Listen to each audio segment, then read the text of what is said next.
వందనాలండి. సార్ వందనాలు. వందనాలయ్యా. ఇక్కడ నూతన మందిరం ప్రారంభోత్సవం ఆదివారం 27 అక్టోబర్ అని చెప్పి ఉంది. అవును సార్. ఎక్కడండి? క్రీస్తురాజపురం సార్. క్రీస్తురాజపురమా? అవునండి. క్రీస్తురాజపురం విజయవాడ అండి? Vijayawada sir. Okay okay sir sir sir sir అదే సార్, నేను ఇక్కడ కర్నూలులో ఉంటానండి. ఇది పోస్ట్ పంపించారు, అంటే రండి అని వేరే వాళ్ళు పంపించారండి. అది మీ నెంబర్ ఇదే కదా సార్? 9908243287. అవును సార్. సరే సరే సరే. క్రీస్తురాజపురం. నా నా పేరు శామ్ పీటర్ అండి. ఏం పేరండి?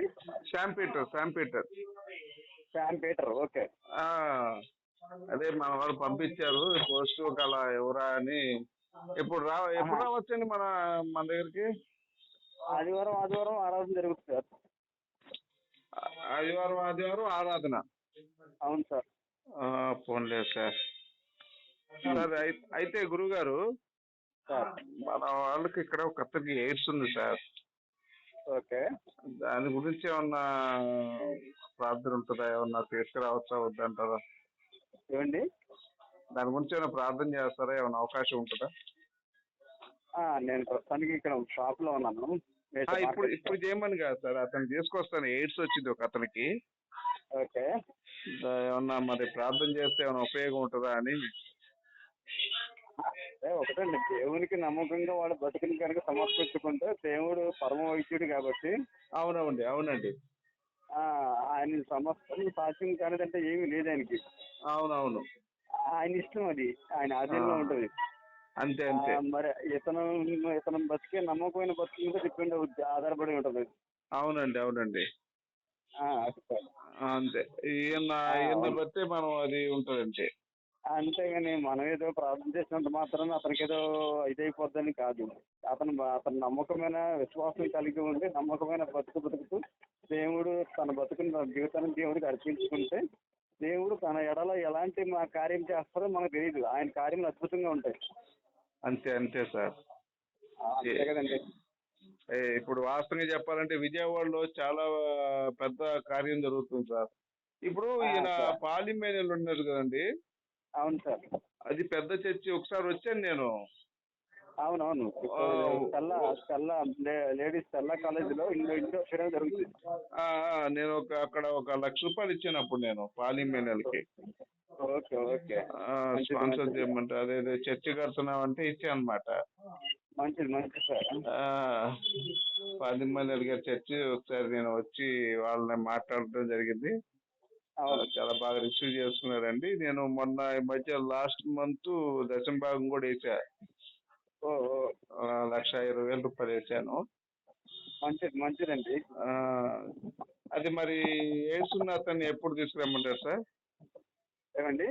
ఏసున్న అతన్ని ఎప్పుడు తెమ్మంటారు మన చర్చికి? ఇష్టం సార్, ఎప్పుడైనా పర్లేదు. 10 గంటల నుంచి 1 గంట వరకు జరుగుతుంది.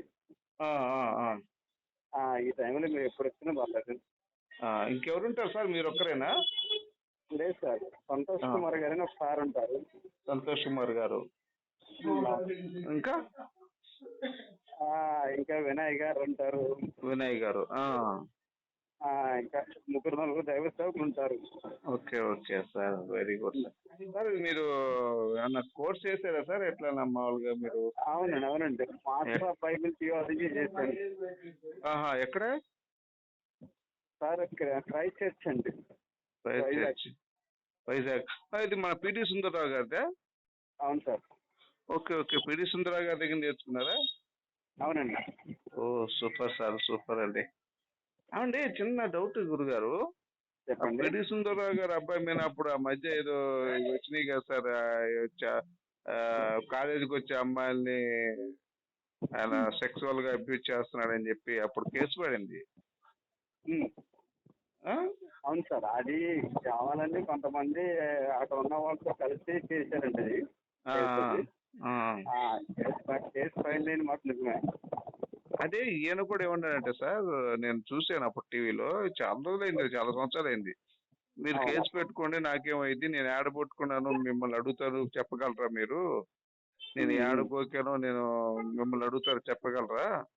అంత సిగ్గు విడిచి చెప్పగలరా? చెప్పుకోండి, పెట్టుకోండి, కేసు ఏం పెట్టుకుంటారో. ఆ అవునండి. రోజున నాతో అవసరం ఉండి నాతో పడుకున్నారు మీరు. ఈ రోజున కేసు అట్లా పెడితే ఎలా సార్ జరుగుతుంది సార్ అన్నారు. సార్ సార్ అట్లా అనలేదండి. నేను వీడియో ఏమండి నాతో మీరు అట్లా అనలేదు. సరే ఇప్పుడు అది ఎందుకు వచ్చింది సార్ ఇది? ఆ, అదే మీరంటే నాకు అలా అనిపించిందండి. నేను సార్ ఇక్కడ విజయప్రసాద్ రెడ్డి గారు ఉన్నారు కదా, అవును.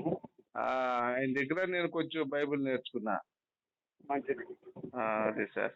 అదే బైబిల్ నేర్చుకున్నారు, బైబిల్ ప్రకటించండి. అదే సార్. అదే అంటే ఎవరైనా దేవుడు ఒక మాట, ఎవరైనా దేవుని వాక్యం నేర్చుకుని ఆ వాక్యాన్ని ప్రకటిస్తే దాని వల్ల చిన్న వ్యక్తి వల్ల రక్షణ వచ్చి తన ఏంటో దాన్ని గ్రహించి మారు మనసు పొందితే దాని దగ్గర ప్రతిఫలం మనకు వస్తుంది. మీకైనా, నాకైనా, ఎవరికైనా. ఖచ్చితంగా భూమి మీద ఉన్న ప్రతి సేవకుడు చేయాల్సిన పని అది. అంతే సార్. దాంట్లో వాస్తవం అవాస్తవం మీకు తెలియదు, నాకు తెలియదు. లేదు, ఆయన అన్నారు కాబట్టి నేను అంటున్నాను సార్. నాకు మాత్రం ఏం తెలుసు చెప్పండి. ఇప్పుడు ఆయన వీడియో పెట్టేటప్పుడు అప్పుడు యూట్యూబ్ అవి లేవు, టీవీలో వచ్చినప్పుడు. సార్ ఒక మాట, మీరు వాక్యం చెప్తారా? చెప్పండి, నేను వింటాను.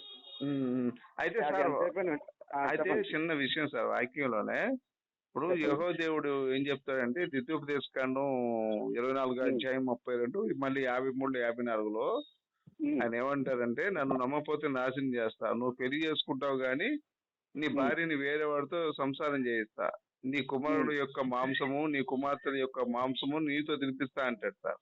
అవును.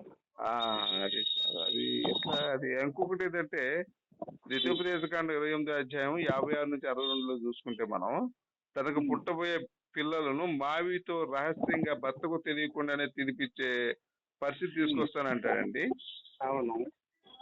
అలాగే మీకు అది ఖచ్చితంగా దేవుని ఎడల అలాంటి కార్యాలు ఎవరైతే చేస్తారో అది దైవ నిర్ణయంలో ఉంటదండి. అది అలా దాని దేవుడు ఖచ్చితంగా చేయిస్తాడు. దాంట్లో సందేహం ఏముందండి? సార్, అంటే ఇప్పుడు ఒకటి పిల్లల్ని ఇంకో దగ్గర పెట్టడం, వాళ్ళ పిల్లల్ని వాళ్ళతో తినిపెట్టడం అనేది అది ముమ్మాటికి తప్పేనండి. అయితే దాని విషయంలో దేవుడు తన నిర్ణయం ఏదో ఉంటది, తన నిర్ణయం ప్రకారం దేవుడు అతనికి ఆ సాక్షి వేస్తాడు. అది ఖచ్చితంగా జరుగుద్ది. అయితే ఇంకొకటి ఆమోసు 7 అధ్యాయం 20 నుంచి 26లో ఉంటుంది సార్. అక్కడ దోచుకున్న సొమ్ముని కొంత ఇవ్వకుండా దాచుకుంటారు. అక్కడ నువ్వు దాచుకున్నావు అని చెప్పేసి రాళ్ళతో కొట్టి చంపేస్తాడు యెహోవా దేవుడు.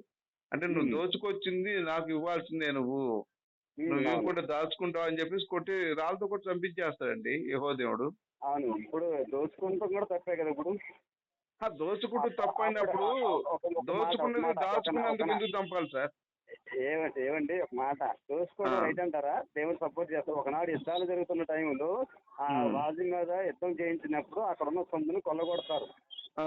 అది అది అది గత కాలంలో జరిగింది. కానీ ఇప్పుడు ఏ మనిషి అయినా సరే ఎదురు వ్యక్తిని దోచుకుంటాం తప్పే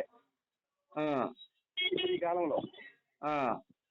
అది ముమ్మడి తప్పే. నువ్వు న్యాయంగా, యథార్థంగా, నీతిగా ఏదైనా సంపాదించుకుని కష్టపడుకుని సంపాదించుకోవాలి. అన్యాయంగా లేదా అక్రమంగా దోచుకోవడం అవన్నీ చేయకూడదు ఇప్పుడున్న ప్రకారంగా. అంతే కదా సార్? ఇక్కడ న్యాయం అన్యాయం కాదు సార్ అన్నది. వాళ్ళు దోచుకొచ్చుకున్నది దాచుకున్నారు ఈయనకు ఇవ్వకుండా యెహోవాకి. ఆ విషయంలో ఈయన ఏం చేశాడంటే, నువ్వు దోచుకున్న దాంట్లో నాకు వాటా ఇవ్వాలి సగం, నువ్వు వాటా ఇవ్వకుండా దాచుకున్నావు కాబట్టి నిన్ను రాళ్ళతో కొట్టి చంపిస్తా అని రాళ్ళతో కొట్టి చంపిస్తాడు యెహోవా దేవుడు. అవును సార్. అది నేను చెప్తుంది. రాళ్లతో కొట్టి చంపించడము పాత మోషే ధర్మశాస్త్రం ప్రకారంగా రాళ్లతో కొట్టి చంపించే ఆజ్ఞ ఉంది. అప్పుడు మోషే కాదు సార్, యెహోవా దేవుడు చంపించాడు. అదే సార్, యెహోవా దేవుడే చంపించాడు. అప్పుడు రాళ్లతో కొట్టే అది ఉంది, ఆ ఆజ్ఞ అమల్లో ఉంది. వ్యభిచారం చేసినా రాళ్లతో కూడా చంపొచ్చు, ఆజ్ఞ ఉంది. అది అది మోషే ధర్మశాస్త్ర ప్రకారంగా విధిరూపకమైన ఆజ్ఞలు అదొకటి ఆజ్ఞది. అంతే కదా, అలా చంపడం న్యాయమేనంటారా? అప్పుడున్న ధర్మశాస్త్రం ప్రకారం న్యాయమే. అలాగే ఇంకోటి సార్, యెహెజ్కేలు 9 అధ్యాయము 5 నుంచి 8లో ఉంటది. చిన్నలనేమి పెద్దలనేమి ముసలి వాళ్ళనేమి పసిపిల్లలనేమి కన్ని పిల్లలనేమి అందరినీ కత్తివాటమున హతము చేయండి, అందరిని నాశనం చేయండి అని చెప్పి ఆయన వేరే వాళ్ళని చంపేయమంటాడు యెహోవా దేవుడు. అవును సార్. ఎందుకు అలా చంపడం అనేది మరి? ఏమండి? ఎందుకు అలా చంపించడం అనేది కూడా డౌట్ సార్. ఎందుకు అలాగా దేవదేవుడు ఎదుటి వాళ్ళని చంపడం, ఆజ్ఞ ఓకే. ఇవ్వడం అనేది ఎంతవరకు కరెక్ట్ అనేది రైట్. కూడా. రైట్. ఒకసారి మీరు విజయవాడ రండి, ఈ ప్రశ్నలన్నిటికీ నేను క్లారిటీ ఇస్తాను. ఆహా. తప్పకుండా. అలాగే తప్పకుండా. సార్. ఇంకోటి సార్, విలాప వాక్యములు, అది విలాప వాక్యములు ఒకటి 5వ అధ్యాయము. ఉమ్. యూదా వారి ఆక్రందన శత్రువులు సియోను స్త్రీలు చెరిపిరి, యూదా పట్టణంలో కన్యలు చెరిపిరి, పెద్దలను పిల్లలను హింసిరి, సంతోషము మా హృదయం నుండి విడిచిపోయాను అంటారు. అంటే ఇక్కడ యెహోవా ఎలా అంటే, అక్కడ ఐగుప్తు దేశం నుంచి తీసుకొచ్చిన తర్వాత అయ్యగారు ఇలా వీళ్ళ ఆడపిల్లల్ని వేరే వాళ్ళకి ఇచ్చి సెక్స్ చేయిస్తాడు, చెరపటం అన్నమాట. ఉమ్. మా ఆక్రందన ఎవరు ఎంటలేదు అని చెప్పేసి కూడా వాళ్ళు బాగా బాధపడతారండి. ఉమ్. ఈ విషయంలో మీరు ఏమంటారు సార్? అట్లా మరి అదే ఆడపిల్లలు సార్, అలా రేప్ చేయించడం యెహోవా దేవుడు. ఒక మాట వినండి, మీరు విజయవాడ రండి, మీకు అన్నిటికీ నేను ఆఫర్ అట్లా చేస్తాను. కదండి, ఫోన్ లో మాట్లాడొచ్చు కదా, తప్పే ఒక ఉంది సార్. నేను మాట, విజయవాడ ఒక మాట, రావాలంటే ఎట్లా ఇది సార్? ఇది మీరు అడిగింది చిన్న ప్రశ్న కాదు బ్రదరు. ఆ. దీని విషయంలో మీరు చాలా అండ్ క్లారిటీగా, మీరు చాలా కూడా క్లారిటీ. ఒక దుర్మార్గాన్ని మీరు సమర్థించారు. ఆడపిల్లలను రేప్ చేయించడం, చిన్నపిల్లలను చంపడం న్యాయమేనండి అంటున్నారు. మరి దైవవాక్యం అంటున్నారు, న్యాయం అంటున్నారు. ఒక మాట వినండి మీరు. ఆ. న్యాయం అన్యాయం అనేది వాక్య ప్రకారంగా మీరు చదువుతున్నప్పుడు ఏ వ్యక్తి అయినా సరే వాక్యానికి వ్యతిరేకంగా ప్రవర్తిస్తున్నప్పుడు ఆ వ్యక్తికి శిక్ష అనేది దేవుడి దగ్గర నుంచి వస్తుంది, కాదంటారా? ఆ దేవుడైనా కూడా శిక్షించడమే సార్. ఆ విధంగా ఒకటి పిల్లల్ని ఇంకొకటి ఇక్కడ పంట పెట్టడం, చిన్నపిల్లల్ని చంపడం, ఇది దైవ లక్షణాలని ఎలా అనుకుంటారు మీరు? ఏమండి, శిక్ష అనేది దేవుడి దగ్గర నుంచి వస్తుందంటారు రాదంటారు? ఆ మాట చెప్పండి. దేవుడైనా కూడా ఆ విధంగా శిక్షించడం తప్పండి. ఒకటి పిల్లని కూడా, ఇప్పుడు మీరున్నారు సార్, మీరే ఐగుప్తు దేశంలో ఉన్నారు అనుకుందాం. ఇప్పుడు మీరు యెహోవా దేవుడిని తృణీకరించారు. ఇప్పుడు మీ భార్యని ఇంకొకటి అప్పగిస్తే మీ పరిస్థితి ఏంటి? మీ పిల్లల్ని బండకేసి కొట్టి చంపేస్తే మీ పరిస్థితి ఏంటి? ఒక మాట, దేవుడు దైవత్వం అనేది అలా చెయ్యదు. ఫస్ట్ ఆఫ్ ఆల్ మీకు ఇప్పుడు ఉంది కదా, వాక్యం ఉంది కదా, మీరు సమర్థించారు కదా, ఆ వాక్యం సమర్థించారు. వాక్యాన్ని నేను ఏ చెప్పాను. వాక్యాన్ని సమర్థించామండి? ఏ వాక్యం సమర్థించాము? మీరే అన్నారు కదండి, ఒకటి పిల్లలను కూడా ఒక్కరు పండు పెట్టడం అదేం పర్వాలేదు, ఇబ్బంది ఏం లేదు, చేయొచ్చు అన్నారు అని కదా. అనలేదు. మీరు దాన్ని వక్రీకరిస్తున్నారు. మీరు అట్లా దాన్ని వక్రీకరిస్తారండి. ఇప్పుడు చెప్పే కదండి, యెహెజ్కేలు 5వ అధ్యాయంలో 10-17 తండ్రులు తమ పిల్లలను తినేటట్టు, కొడుకులు తమ తండ్రులను తినేటట్టు చేస్తానంటాడు ఆయన. మీరు అన్ని క్లారిటీగా నేర్చుకోవాలంటే రండి, నేర్పిస్తాను. అదే సార్,